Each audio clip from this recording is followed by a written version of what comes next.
예, 오늘은 군자론에 대해서 말씀드리도록 하겠습니다. 우리가 이제 마음 공부라고 하는 제목으로 제가 강의를 하고 있는데, 마음을 공부하기 위해서는 이제 마음을 주로 연구한 학문들을 두루두루 살펴볼 필요가 있죠.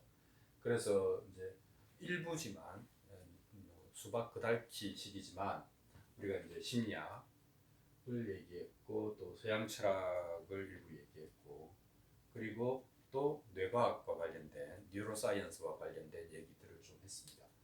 그리고 이제 동양 철학, 즉 중국 문화권에서 말하는 이제 사상 이런 것들을 조금 다루어 볼 생각입니다. 그 이외에도 뭐 여러 가지 타이폴로지, 불교 등등 우리가 소위 마음과 관련된 주제를 가지고 얘기하고 있는 것들에 대해서는 두루두루 살펴볼 생각입니다. 그럼 이것은 뭐냐면은 마음 공부의 재료들을 다듬고 손질하는 것이다, 이렇게 말을 할 수가 있겠습니다. 이제는 동양적으로 좀 넘어와서 마음에 관한 얘기를 한번 해보도록 하겠습니다. 이 동양에서 특히 중국에서는 이제 뭐 군자론 이렇게 되어 있죠. 그런데 이제 원래 군자라고 하는 것이 원래 무슨 뜻이었느냐 하는 것을 이제 우리가 알 필요가 있습니다. 원래 이제 군자는 정확하게 얘기하면 그냥 지주예요, 지주. 근데 이제 이 지주라고 하니까 땅 주인이죠.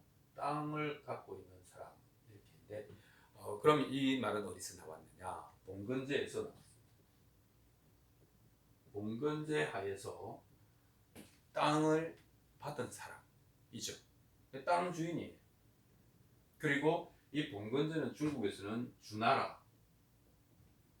주나라가 봉건제를 시행하지 않았습니까? 그래서 주나라의 봉건제 하에서 땅을 소유한 사람, 땅을 봉토로 받은 사람. 근데 이건 영어로 이 단어를 번역하면 젠틀맨입니다. 젠틀맨, 이거 신사잖아요. 이거 신사숙녀 여러분 할 때. 영어로 번역하면 이 군자는 젠틀맨이 됩니다. 근데 이 젠틀맨의 그 옛날 영어를 보면 젠트리라고 되어 있습니다. 젠트리는 향신이죠, 향신. 이건 뭐냐면 지방에 있는 토호, 지방에서 땅을 소유하고 있는 신하, 이런 표현이거든요. 향신이거든요. 그러니까 이 젠트리나 군자나 아주 기본 개념은 땅을 갖고 있다 하는 점에서는 이제 똑같은 겁니다. 근데 이제 이 군자라고 하는 개념이 원래는 땅 주인이었는데 그 개념이 이제 심화되고 확장되기 시작합니다. 왜냐하면 한 단어라고 하는 것은, 또 그 단어에 들어가 있는 의미라고 하는 것은 시대성을 반영하거든요. 시대상을. 근데 시대가 바뀐 거죠. 왜냐하면 주나라가 견융족의 침입을 받아서 낙양으로 주의 동천 이동하지 않습니까? 그러면서 춘추 시대가 열리죠. 이 춘추 시대는 존왕양이, 그죠? 왕을 숭상하고 왕을 떠받들고 오랑캐를 몰아낸다 라고 하는 대의명분 하에 사실은 뭡니까? 자기네들이 세력을 일으킨 거죠. 이게 이제 춘추시대의 시대의 그 환경이라고 하겠습니다. 그러면 이 시대 환경에서 실제로 대의명분으로 병력을 일으켰지만 결국은 이제 땅 따먹기를 하는 거죠.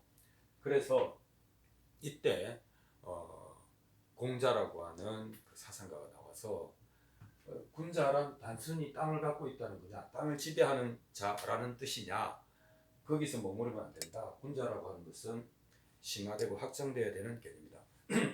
군자는 군자다움을 가져야 된다.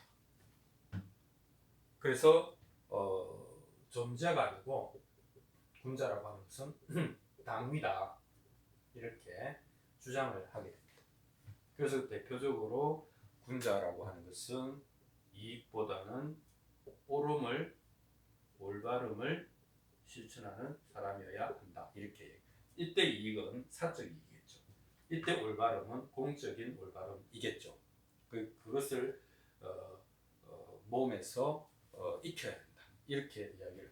그래서 그 이익과 올바름 사이에서 올바름을 택하기 위해서는 성인은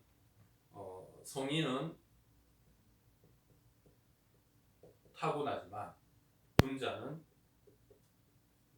노력한다. 그것도 성실하게 노력한다. 배운다. 배우고 익힌다.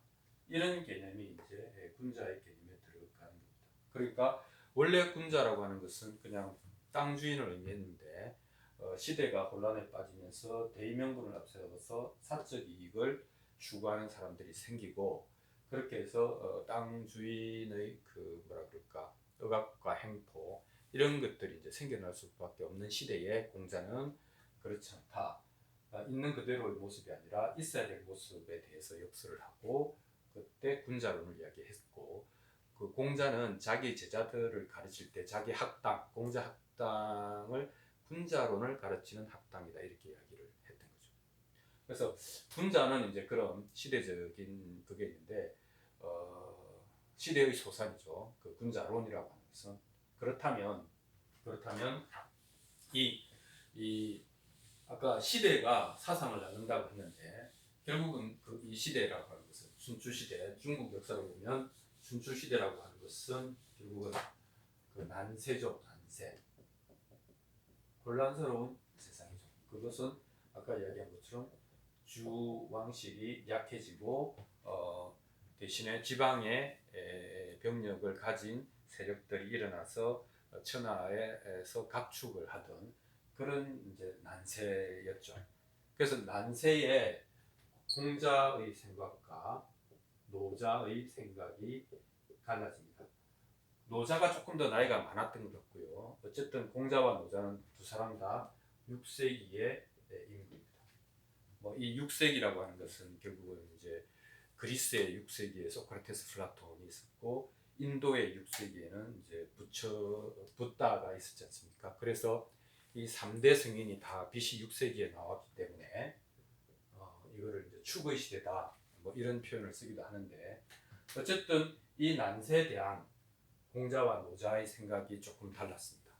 그리고 그것이 오늘날 중국 사상의 음양이라고 할까 그렇게 되는 거죠. 그래서 이 공자는 이 천도 그죠? 하늘의 도가 무너졌으니 즉 주나라 왕실이 유명무실해졌으니 세상이 어지러운데 이 어지러운 세상을 어떻게 다시 바로 세울까? 그래서 나는 인도를 세우겠다 이렇게 이야기합니다. 그래서 사람이 짐승과 다른 게 뭐냐? 그것은 사람 다움이라고 하는 것이 있다. 항상 이 다움이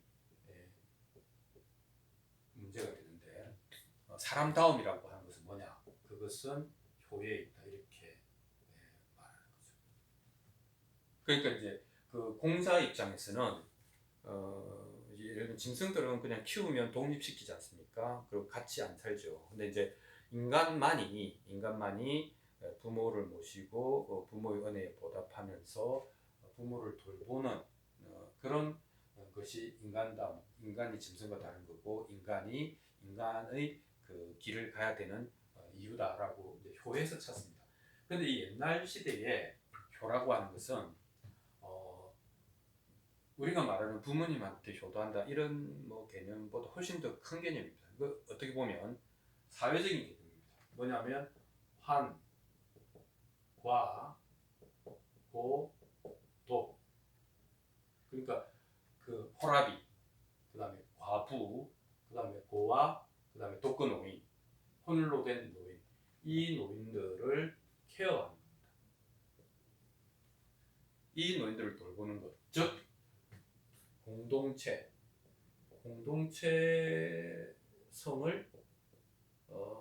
세우는 것, 그죠?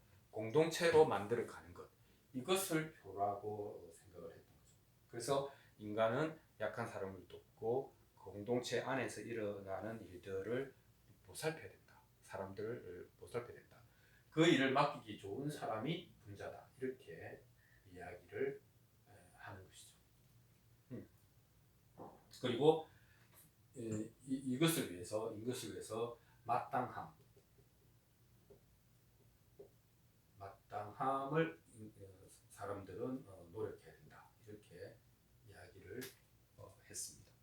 노자는 그에 비해서 노자가 볼 때는 그래 천도가 무너졌다. 이 사람은 그걸 잘 알죠. 왜냐하면 노자는 그때 당시에 주나라 왕실의 어떻게 보면 지금으로 치면 도서관장을 역임하고 있습니다. 그래서 이때 이제 그 무슨 어떤 예법이라든지 절차라든지 이런 것들이 되게 밝았습니다. 그래서 이제 공자가 수차례 노자를 만나서 물어봅니다. 예가 무엇입니까? 이렇게 물어봅니다. 그럴 때 이제 노자는 뭐 예란 이런 것이다라고 적극적으로 말하기보다는 공자의 이런 사상에 대해서 우려를 표시를 했죠. 그거 좀 위험하다. 의도는 좋다. 의도는 좋은데 네가 만약에 마땅함이라든지 뭐뭐다움이라든지 대의명분이라든지 이런 것들을 너무 내세우면 그것은 자칫 사람들을 억압하는 것이 될 수 있다. 앞으로 그렇게 될 가능성이 높다. 이렇게 이야기를 했습니다. 왜냐하면 노자는 천도가 무너졌다면 즉 세상이 곤란하다면 인간은 자신의 타고난 생명력에 의지해서 살면 된다. 또 다르게 하자면 이 천도가 무너진 세상이 어지러워진 이유는 사람들이 대의명분을 가지고 사사로운 이익을 추구했기 때문이다. 이건 뭡니까? 공자가 이야기한 군자의 개념하고 똑같죠? 개인의 사사로움을 추구하지 않고 이익을 추구하지 않고 올바름을 추구하는 사람을 군자라고 했다면 노자는 이걸 거꾸로 생각한 겁니다.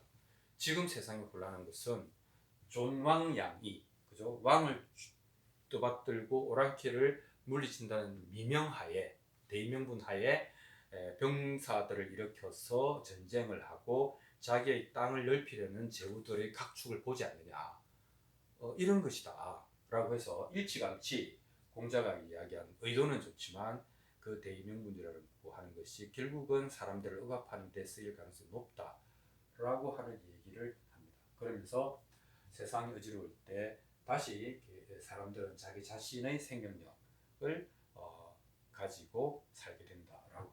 그리고 이것을 노자는 무위라고 했죠.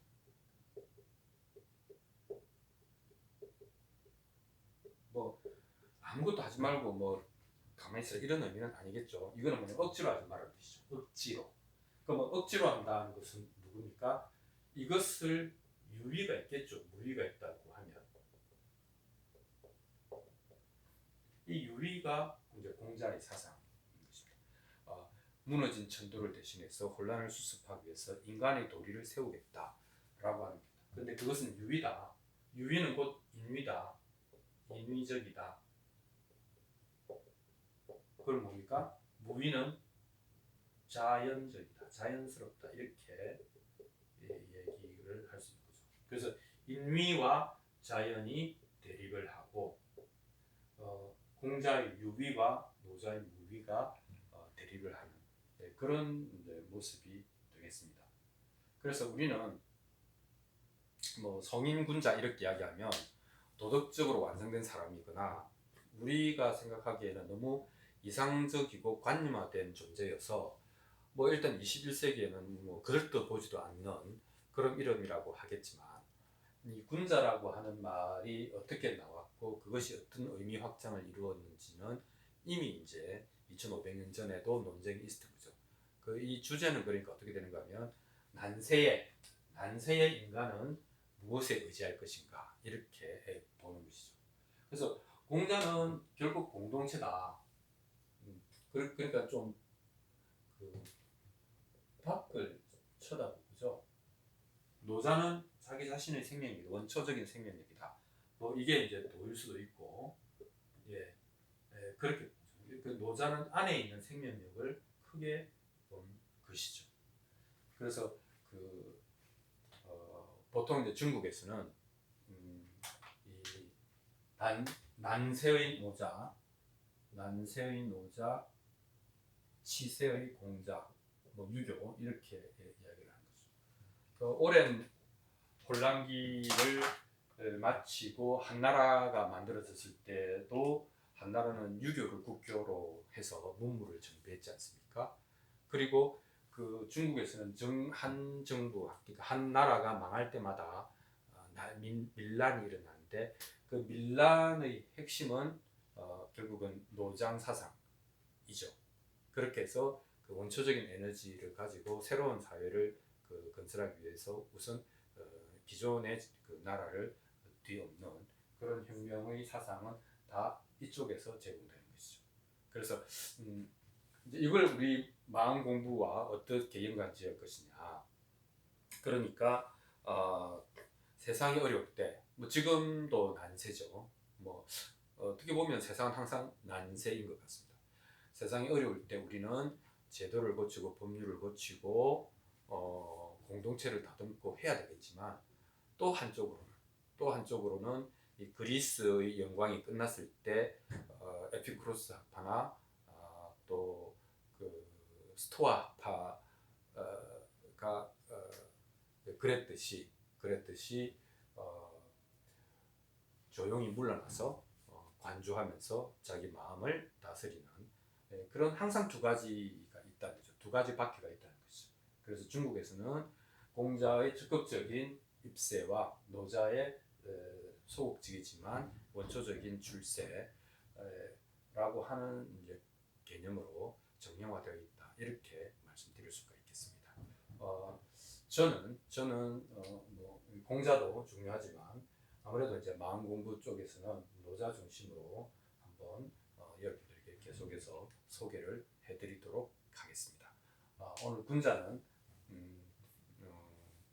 단순한 땅주인, 집주인, 지주가 아니라 이익보다는 올바름을 추구하고 그 올바름이라고 하는 것은 환과 고독, 헬프리스한 사람들을 도와서 이것이 공동체 힘을 확인시켜주는 그런 사람이 그 땅의 진정한 주인 될 자격이 있다.